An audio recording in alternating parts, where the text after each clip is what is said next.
Jose Acosta, come up. Franco Mesa Garcia, come up. And our next one is Diola on 19. Hold on to your seats, because what you're about to witness is pure courtroom chaos. 3 men, all charged with DWI, facing the same no-nonsense judge who's about to drop some serious reality checks. We're talking immigration warnings, jail threats, and a judge who literally says he'll spank them like children, but with jail time. This isn't your typical courtroom proceeding. These defendants are about to learn that drinking and driving in Texas comes with consequences they never saw coming. And wait until you hear what happens when one of them starts laughing in court. Let's dive into this jaw-dropping case. Carlos Ulloa Hernandez, come up.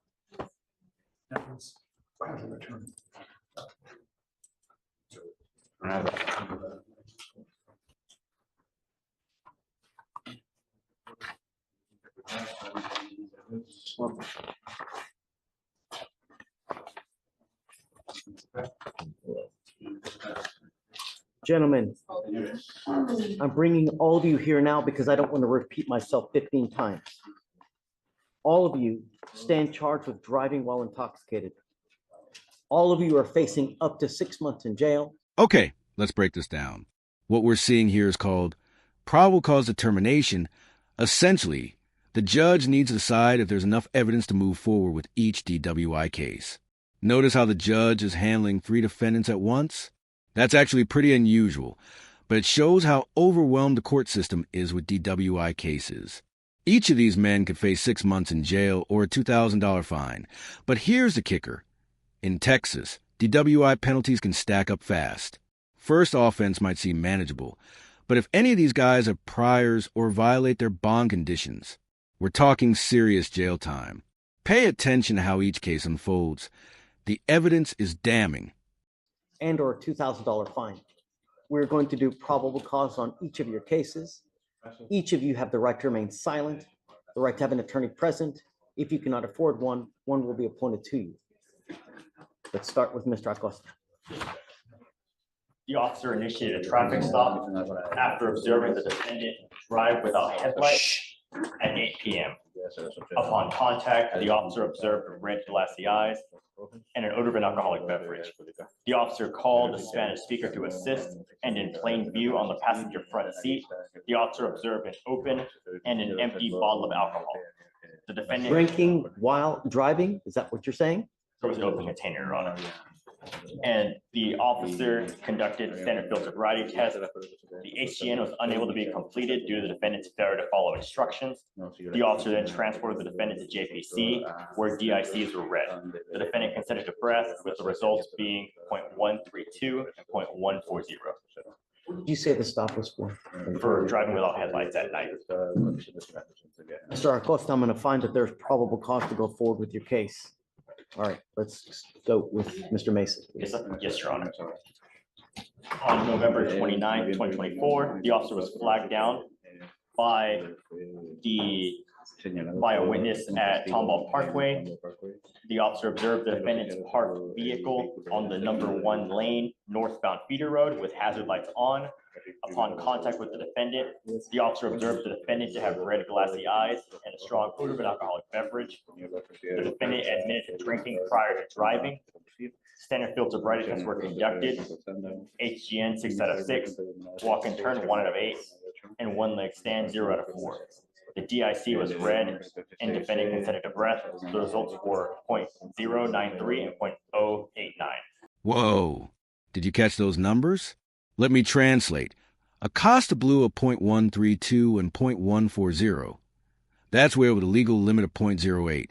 Mesa hit .093 and .089. And get this, he was literally parked in the middle of a lane with his hazards on. That's not just drunk driving. That's creating a massive road hazard. And Ayala? He ran a red light and then refused a breathalyzer, forcing cops to get a search warrant for his blood. Here's what's crazy. All 3 have no prior DWIs, which might be their only saving grace. But the evidence? It's overwhelming. The field sobriety tests are damning. 6 out of 6 on the HGN test means maximum impairment indicators. These guys are in deep trouble. So he was by himself? He was by himself, Your Honor. He was just stuck on, park. His vehicle was parked in northbound Feeder Road with hazard lights on. Got it. Okay, I see it. All right, Mr. Mays, I'm going to find that there's probable cause to go forward with your case as well. Lastly, Mr. Ulloa. Yes, Judge. On December 1st, 2024, officer conducted a traffic stop on the defendant's vehicle after observing it run a red light at an intersection. And upon contact, the defendant was observed to have a strong odor of an alcoholic beverage, red glassy eyes, slurred speech, and was stumbling. The defendant stated he was coming from a bar and admitted to drinking prior to driving. Center field sobriety tests were conducted, a GN 6 out of 6, walk and turn 3 out of 8, one leg stand 3 out of 4. The DIC was read, but the defendant refused, and a search warrant was signed and executed. Have you checked on all three to see whether they have other DWIs, prior DWIs? Acosta has no priors, Mesa has no priors, and Ulloa also no prior DWI.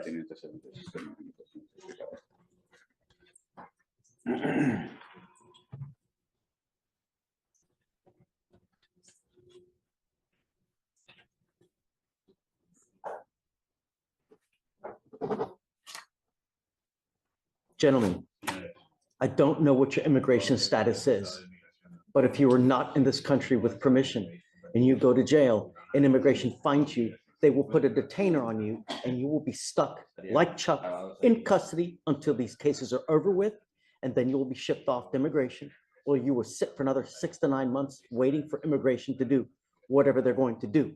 This is where things get real. The judge just dropped a bombshell that most people don't know about. If you're undocumented and get arrested for DWI, it's not just about the criminal charges anymore. ICE can place a detainer, meaning even if you make bail, you don't get out. You sit in jail for months while your criminal case plays out, then get transferred to immigration detention. The judge said 6 to 9 months. Imagine being locked up for almost a year just waiting. This is the hidden consequence of DWI that nobody talks about. And watch what happens next. The judge is about to find out at least 2 of these men are here without permission. This changes everything about their cases. If you do not have a Texas driver license, you are not allowed to drive. Do you understand? Yeah. Are you a United States citizen? Are you in this country with or without permission, sir? Sin permiso. What happens if you go to jail? What did I just tell you? Did you hear anything that I just said? Vuelvo a mi país. Regreso a mi país. And how long will you sit in custody for that to happen? 9 meses, 6 meses. Likewise, are you in this country with or without permission, sir? Without permission. You understand everything that we said? You as well. Are you here? Are you a United States citizen? With permission. What type of permission do you have? At work. I don't know whether you're lying to me or not. And Mr. Ulloa, it really doesn't matter. But I'm trying to warn you of the consequences of what happens if you go to jail. Did you hear that? The judge just said if Jesus himself needed a ride to church, these guys still can't drive. That's not just tough talk. That's a judge who's done playing games. He's laying down 3 non-negotiable rules. No driving, even without a Texas license, and no alcohol and no drugs. And here's the kicker, random testing. That means any day, any time, they could get called in for a drug or alcohol test. One slip up, straight to jail, no more PR bonds. This judge means business. Notice how he's making each defendant verbally acknowledge they understand? That's legally binding. They can't claim ignorance later. This is textbook judicial intimidation, and honestly, it might be exactly what these guys need to hear. It really makes no difference to me whether this, whether that, I don't care. All I know, gentlemen, I want my streets safe. And if you don't have a Texas driver license, you're not allowed to drive.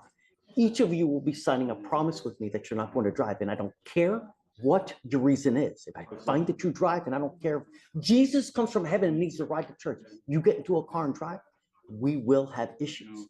Do you understand? Yes, Do you understand? yes, sir. Do you understand? Yes, sir. Do you understand? Likewise, I'm ordering you not to consume alcohol or illegal drugs. I'm going to randomly test you. If I find that you're consuming alcohol or any illegal drugs, likewise, you will go to jail. No more PR bonds for you. Do you have a Texas driver license? No, I haven't gotten it. What's funny? Qué gracioso. No, que siento culpa porque pude haber evitado muchas cosas. No, I just feel guilty. I could have avoided many Stop. things. Hold up. Did one of them just start laughing and then admits he feels guilty and could have avoided this? The judge immediately shuts him down. Don't make things worse. This is a critical moment. When you're facing criminal charges, anything you say can be used against you. This defendant almost made a confession in open court. The judge actually protected him by cutting him off. But let's talk about that nervous laughter. It shows just how overwhelming the situation is. These men are facing deportation, jail time, and life-altering consequences. Sometimes people laugh when they're terrified. The judge's response? Pure professionalism mixed with a reality check about treating them like children, but spanking them with jail time. That's a judge who's seen it all. I don't want you to say anything. You're in enough trouble as it is right now. Don't make things worse for you. The only 3 things I'm asking for you: don't drink, don't use illegal drugs, don't drive, and stay out of trouble. As long as you can do that, gentlemen, you and I will be fine. If I find that you're a danger to my public, I will put you over my knee, treat you like a child, and spank you like a child, but I will do it with a ton of jail time. Do you understand? Yes, sir. Okay, sir. All right, we're going to reset each of your cases to give you time to hire a lawyer.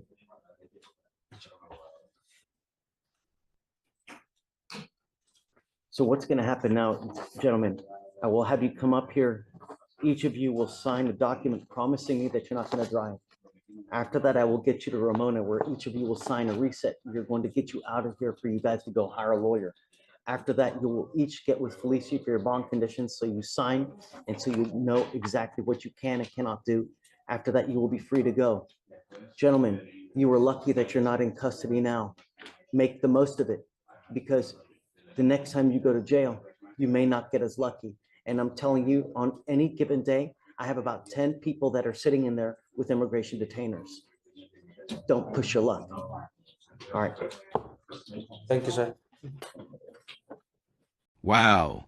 Let's recap this insane courtroom session. 3 men, all caught driving drunk with BAC levels ranging from .089 to .140, face a judge who didn't mince words about their future. The stakes? 6 months in jail, $2,000 fines, and for at least 2 who admitted being undocumented, potential deportation. The judge's message was crystal clear.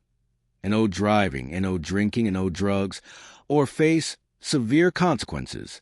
He revealed that on any given day, 10 people sit in jail with immigration detainers, unable to get out even if they make bail. These defendants got lucky with PR bonds, but one violation means game over. This case perfectly illustrates how a single bad decision, drinking and driving, can spiral into immigration issues, jail time, and life-changing consequences. If this courtroom drama shocked you as much as it shocked us, smash that like button right now. Drop a comment below. Do you think the judge was too harsh, or exactly what these defendants needed to hear? And if you want more real courtroom breakdowns that show the harsh reality of our justice system, hit that subscribe button and ring the notification bell. We upload new courtroom cases every week that you won't see anywhere else. Share this video with someone who needs to see the real consequences of drinking and driving. Until next time, stay safe and stay legal.